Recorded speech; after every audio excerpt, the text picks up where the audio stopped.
Hi, John. How are you? Good, thank you, Pam. How are you? Just getting yourself sorted out just to get Yeah, ready to because get. my cushion had slipped down.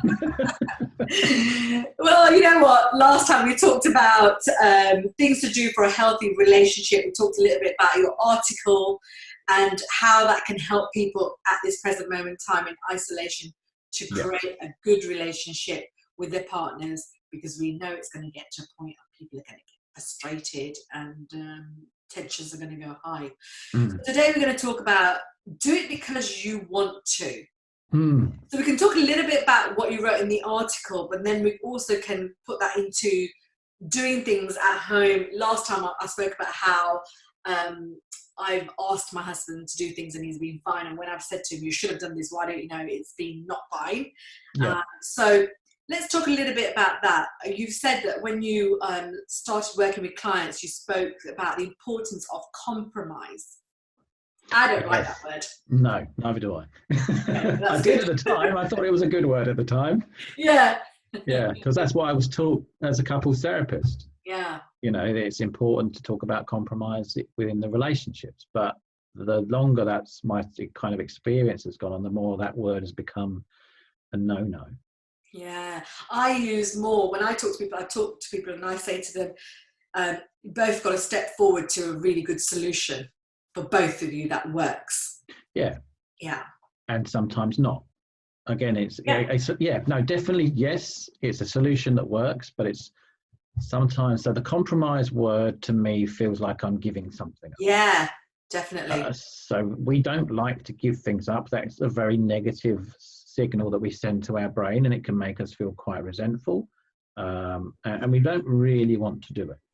So rather than compromise, when we say to do what someone wants to do, it's I choose to do it because I want to do it. So if I know that by taking the rubbish out is going to make you happy, I take the rubbish out. Even if I don't want to take the rubbish out, I'm able to suspend what I need in that moment to think about what you need because I want to, because making you happy is going to make me happy. Now, when we previously spoke, we touched on this idea of people pleasing. Yeah. That's a completely different thing altogether. That's when you only do things to make other people happy, but it doesn't make you happy. Got it. This needs to be something that makes you happy to do. And in a healthy relationship, that will be reciprocated. So when I work with my clients as couples and indeed individuals, I try to encourage them to suspend what they need, because again, we don't know where that need comes from, and to think about, is it okay for me to do this because this other person will be happy and I'm happy that they're happy? If you're not happy, then again, we need to just have a check in with ourselves and say, okay, that doesn't make me happy. I do this all the time. They don't give me anything back, blah, blah. So it's again, you go around it, you need to try to check this out to make sure it's okay for you. But yeah, it's about meeting in the middle, but it's about saying, okay, I don't need this too much, but I know that maybe you do. And I know that this is going to make you happy if I do this. And I am, because I love you, because I care about you, because your well-being is important to me, I am going to do this because it's going to put a smile on your face. So you put in there the key word you used is replace the should do with I want to or I could do. Yeah. Yeah. So we know that shoulds, we Don't throw our like. shoulds away. I really, and it's a strong word, I hate shoulds. Really do. Shoulds are, I won't say the word, but one of the first things I learned in therapy was shoulds are poo, but with an S word. Yeah. And Tony Robbins says people go around shoulding all over themselves. Honestly. So we need to get rid of those, roll them up and throw them away. So yes, I could do it. So when someone wants me to do something, should I do it? No. Could I do it? Of course I could. Do I want to? Yeah, all right. Yeah, okay, I do. Do I not want to? No, I don't really want to. But actually, if it's going to make them happy, again, not because I'm going to do anything detrimental to myself, but because it's going to help the healthiness of the relationship. Sure. Like example I have is like, so birthdays are important to me. And, you know, I make a fuss about birthdays for other people. And earlier in my relationship with my husband, he birthdays are not important to him at all. He doesn't really think that it's just another day for him. Hmm. So, the conversations, I was like, you should be doing this for me, doing that for me. And the more I said, you should be, the more he didn't want to do it for me. Yeah, definitely. And it really has changed the point. Okay, I could do that for you because I know it does make you happy. And also, he always adds, which is like, he always says, well, if I don't do it, then I'm going to get a good day off. So I think he probably does it to make his own life easier. He does it for himself. Yeah. Again, that's what we need to do. We need to do it for ourselves. Yeah. If it makes you really happy for me to celebrate your birthday, it's no skin off my nose to help you celebrate your birthday. If I can see that joy on your face, why wouldn't I do it? Yeah. If I know that it's going to be easier for me to do the washing up because I know that you're knackered, or that you always do the washing up, or it will be helpful for you if I do that, and I know that you're going to be happy about that, it's going to give you some kind of pleasure. 10 minutes out of my day to do the washing up is no big shakes. I may not want to do it, but you know what? Actually, it's more important that you feel better than it is for me to not do the washing up. So we need to think about it. If it's not really a problem for me, then there's no problem with me doing it.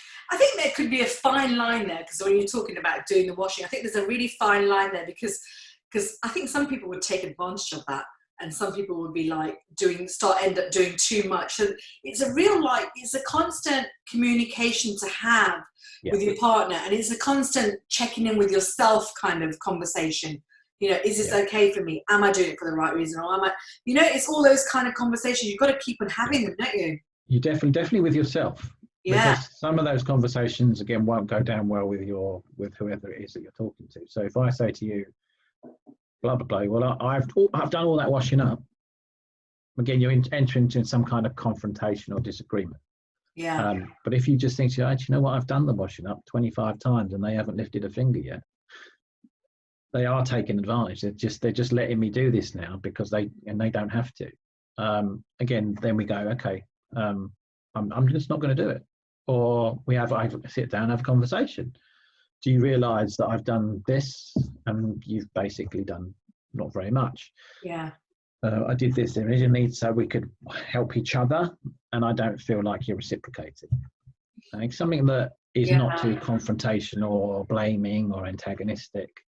That's going to come up a lot during this lockdown period, because you'll have couples that are together on their own, and then couples with children. I can see that these conversations, internal conversations, will be going around constantly, because somebody's going to feel that I'm doing too much and they're not doing enough, and all that kind of stuff. Even with kids, you're going to want the kids to do stuff and they're not doing enough stuff. So it's going to come up. I think these conversations are going to come up. Exactly, and this is why, like you said earlier, communication is essential. Yeah. What are my jobs? What role am I playing? What are your jobs? What role are you playing? Yeah. What are we going to do for each other? What are we going to do for the kids? So that there's a balance, that you don't feel that you're doing too much and I don't feel that I'm doing too much. Yeah. Because again, otherwise we're going to feel like it's unfair. We're going to get resentful. The antagonism is going to come in. We're going to start picking on each other. You're not doing this. You said you'd do that. And it's really important that you suspend everything again to one side and say, this is an exceptional time. Mm-hmm. I need to make sure that this works as harmoniously as possible. Yeah, definitely. If you find that your partner's not doing that, then your relationship was unhealthy in the first place. Yeah. Generally. Yeah. So I would suggest that you reflect on actually what was your relationship really like in the first place. If they're not prepared to put their stuff aside for you, they probably never were. So we know that everyone's going to be struggling, so that might not be a clear-cut case, but I would suggest that generally that would be the case. If they're not prepared to do things for you or to have a balance within the relationship now, they probably never were. Do you think, like, I think in this time, people are going to realise either they really do treasure each other, or they really don't like each other in this time. I think they're really going to get to that point. So you might see an influx of divorces happening afterwards. I think you're right. Everything is going to be exacerbated, isn't it? Yeah.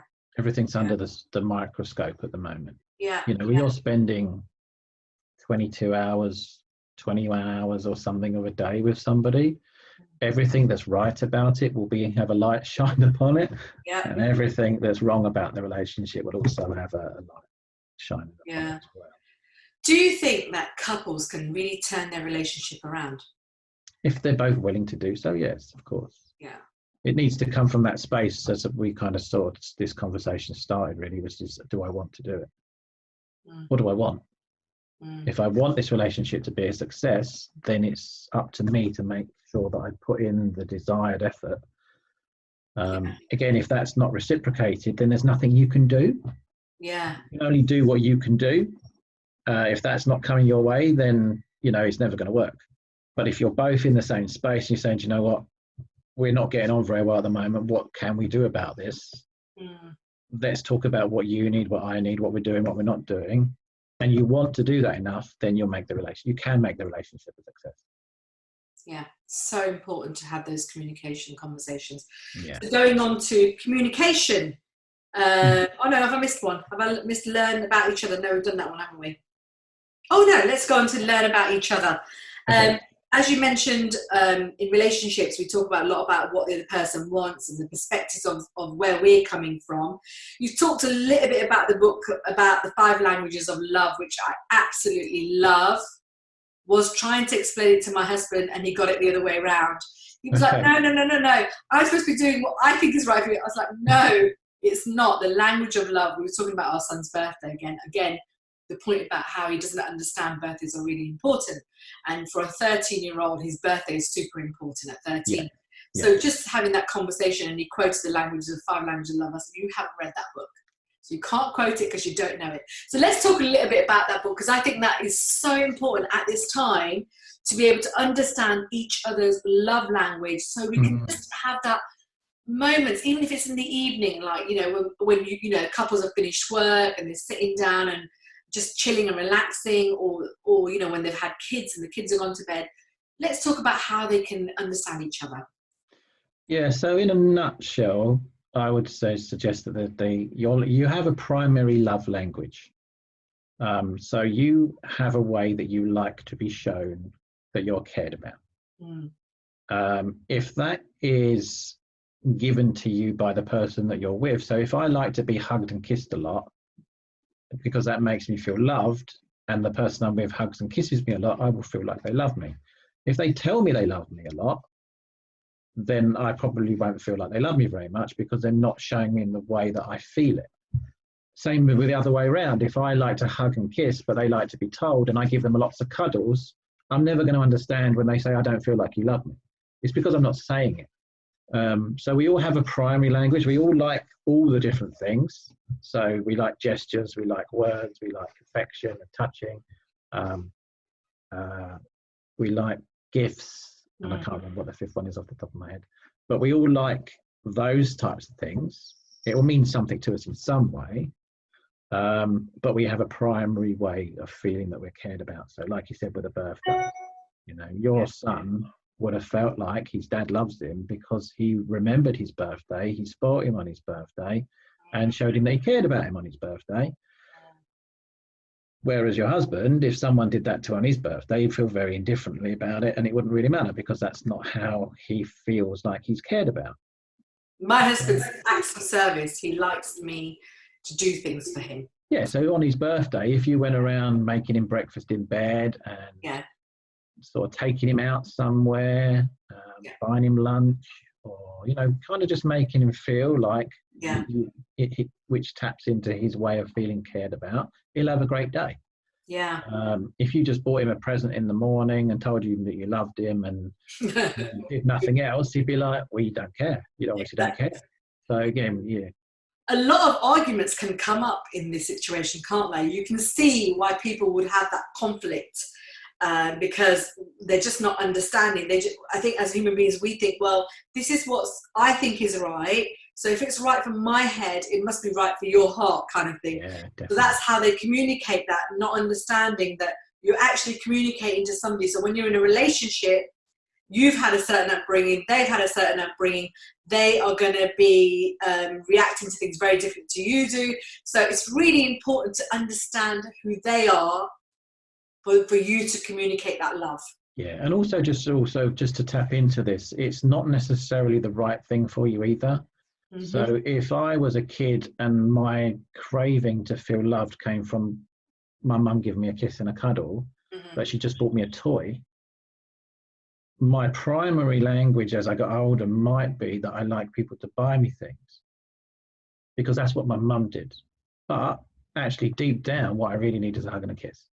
So just also need to be careful that what I think my primary love language is, because that's where I got shown affection as a child, that might not necessarily mean that I feel loved. Got it. So it might mean something to me, but I still might feel like there's something missing. So I also need to, again, this all what we talked about before about this self-awareness and self-exploration is actually, yeah, you know what? I do feel like, because my mum still buys me stuff, right? So I feel like my mum loves me because she buys me stuff. My partner doesn't buy me stuff, but they hug me a lot. Actually, that feels really nice. Mm-hmm. So is actually being cared about, meaning to me, is it like, do I actually prefer kisses and hugs rather than being bought stuff? So again, there is something in there which we can get confused about, but just be aware of, again, communication. Ask your partner, do you feel like I love you? Well, yeah, when you hug me, I do. Or when you say I do, or when you do this for me, I do. Oh, okay. Well, I thought because I like to be hugged and kissed that I was doing it the right way. So again, it's trying to break out, again, also going into deeper psychology here. What are your coping mechanisms? What are your barriers? If I want to be hugged and kissed, but you've got a connection problem, which means then it's going to be really difficult for you to step into my space and make me feel cared about in the first place. So again, we would just sort of also need to check in with that. Okay, I'll do what I can, but actually to do too much of that to me would feel too uncomfortable. So I've lost you there. At the moment, take my barriers down to be able to do it in a different way too. So again, it's all about the communication, the self-awareness. Yeah. Let's go in. We have got a little bit more time, so let's go into communication. So positive and negative, how often, how well do we actually communicate with others? And how often and how well do we think we communicate with others? Yeah, so we probably think we communicate really well because we communicate from our own standpoint.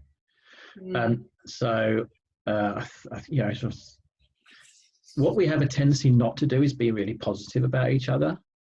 Gosh, yeah. So if I do something that you like, then tell me. Again, we need to get the deeper psychology. Is it okay for me to do that? Is that opening a door which I'm not comfortable to step through? But if I notice that you're doing something that I like, then I'm going to tell you, thank you very much. I like that. Because we have a tendency to pick on each other a lot and tell each other all the things that we're not doing. That's a lot easier for us to do. Yeah. We're all negatively brain biased anyway, but we generally, especially under this kind of lockdown circumstances, if we're spending a lot of time around each other and we feel like things aren't really the way we want them to be, we're irritated with the whole thing, then the people close to us are going to be the ones we're going to take it out on. So if someone does something to slightly irritate us because we're already irritated, we are going to give them a bit of negativity. Actually, can we give them some positivity? Not only will it make them feel better, but for us to be able to think about something positive makes us feel better because we'll get that hit of endorphins that go through our system, and our minds will focus on something positive out of all the negatives that might be going on. So it's really important for us, and it's really important for the people that we're with, that we are positive with one another. Yeah. And not just negative. I think, like you're saying, our prediction was that we're going to get into this place in lockdown where people are really going to start getting irritated with each other. And with that irritation, because we're feeling that anxiety or whatever we're feeling, that there is going to be probably a few people a lot of people are going to burst out on their partners because that's the closest person to them. And I think the best kind of communication at this present moment, I don't know if there is a best kind of communication. However, I think, like you said, it's finding that time and space to say something positive, which is not going to come easy at this time. Mhm. It's not going to come easy because we're bombarded with all the negative stuff from the media and everyone, and apparently we're locked down indefinitely. We don't know what's going on. There's lots of uncertainty. So a lot of people are going to feel agitated. So Definitely. I understand it's not going to be an easy place to sit down and communicate with your partners. It is not going to be easy. But finding that positive thought, like you said, we're brain biased to have negative thoughts. How do you do that? I mean, I'm always looking at silver lining, constantly looking at silver linings in my world all the time. Yeah. I mean, like you said, uncertainty. We're in a time of uncertainty. So, firstly, how can you create some certainty in your life? Okay, that's a good one. Yeah. Yeah. So create some certainty. So getting yourself into a routine. Do things that you can do. Focus on the things that you can do. And when, again, the positive comment. So if you make me dinner, thank you very much. That's lovely. Don't not say anything. That's true. Yesterday I made dinner, and honestly, I made dinner, and after they've eaten, and they put the dishes in the dishwasher, and I was like, "Oh, thank you, Pam, for making us dinner today." I really felt I needed to hear it. Yeah. Why not? Yeah. Why not? That's lovely. Thanks. Doesn't take a lot, and you feel appreciated. Yeah, I'm giving off something positive, so I'm in a positive frame of mind by thanking you and saying that was really nice. So that's going to do me good. It's going to do you good. So again, let's pick up on all the little positives that we can do, so that the other person feels good and you feel good at the same time. Let's try and get into a more positive mindset. And again, let's think about what we can do rather than what we can't do. Let's create some certainty so that our brain feels more stable and not so completely out of control. So I'm thinking, like, you and I talking, and we kind of on the same wavelength. We understand, that we've got to be positive, and it's healthy for us and it's healthy for others. There's lots of people out there who are not in that frame of mind, and they don't constantly look at what could make that situation or that relationship better. I don't know if people are going to be in that frame of mind to be able to think of positive things. They've just got to get out of themselves and get on just to doing that, I suppose. Yeah, I think the statistics say that 95% of the population just go around doing what they do. Yeah, wow. And I think it's really important now in this time that you can't just do what you do, because you are so out of routine. This is such an exceptional circumstance. But like you said, there are some people out there that will not it won't even cross their mind that they can do something differently.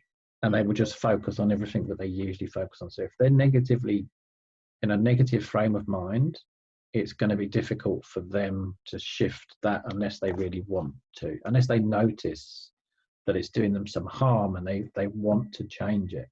I can't make you change that. No matter how positive I might be, you might still be the saddest person or the most miserable. You was going to say something else, weren't you then? Yeah. Most negative person there is. Yeah. I can't change that. No. So again, this is really something that I need to look at within myself. So if I'm with somebody who is always moaning or constantly negative and always got a problem, watches the news all the time because they get fed by this negativity, it's really important I keep myself in a healthy space as much as possible. I know it's really difficult if you're around someone that's constantly bombarding you with negativity to remain positive. I grew up in a house like that, so I know what that's like. But for you to keep yourself as healthy as possible, so you think about the positive things. So even if you're stuck in a flat, I mean, I know it's different today because the sun's shining, but go out, just look at the sunshine, go look at the trees that are budding, or the birds, or, put something comedy on the TV, listen to something that's going to be enjoyable for you on a podcast, or just take yourself out of that negative space. Be self-aware of what you need and engage in that as often as you possibly can to keep yourself in the space that you want to be in. I think that's really healthy, really important message to do that, because everyone needs to be in that space. My son yesterday, he has a thing about playing badminton, so I'm constantly playing badminton. I'm sure I'm going to be fitter after all this. But he said to me something really interesting. He said, "You know what?" He goes, I like going with the flow of things. So I think he got himself into a really good headspace of like, I'm just going to go with the flow. He goes, it's really working well for me. And obviously being a family of like with me, constantly positive, doing affirmations with them. Yeah. Whether he says it consciously, I mean, normally he'll say, oh, Mom, here you go again. You know, I don't want to talk about that. But subconsciously, he's really picking up all the things I'm constantly talking about in the home and family. You know, but that was a good space, I thought. Go with the flow of things. Definitely. I mean, what is that quote? To be, give me the grace to be able to do the things I can control and let go of the things I can't control. That's part of the AA meetings quotes, isn't it? They talk about, that's one of the big things they do. Yeah. You know, and that's where everybody is in at the moment. That quote is a great quote. What was it again? So is it give me the grace to be able to concentrate on the things I can control and let go of the things that I can't control? Yeah, I mean, that should be everyone's quote at the moment. You cannot control what's going on out there, but you can control what is going on in your own environment. You can control that, and not in a negative way, in a really positive way. Yeah. So, you know, we've covered some really good topics there.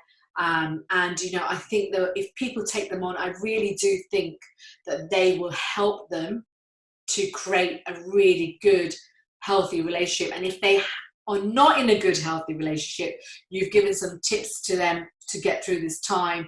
Just they've got to remove themselves and get themselves in a good health, mental space every single day. Yeah.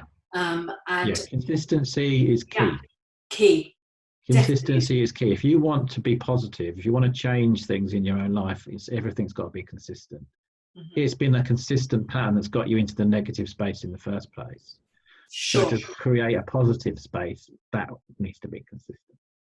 Constantly working on yourself, you know, constantly moving forward, because as human beings we evolve, don't we? So I think a lot of the time in relationships, what I find is people talk about their relationship as from the day one, but relationships are never on day 1,000 of their relationship. It's never going to be the same. You've evolved as a human being, and that relationship has evolved. And people don't realize they need MOTs in between that all the time, just like your car would need an MOT. People don't get that in relationships. We need that. We need that. No, that's right. I think I said 95% of the population just go around doing what they do. Yeah. And they don't think about actually what they want or what they actually really need to do. Do you know what, John? As always, I love talking to you. And you know, if anybody wants your book, you know, just we'll put it down. Just send me the link of what I can put down into our little section. So if anyone wants to buy your book and use that to help them during this time, I'm more than happy to do so. Awesome. But thank you again until the next time. So I look forward to speaking to you again.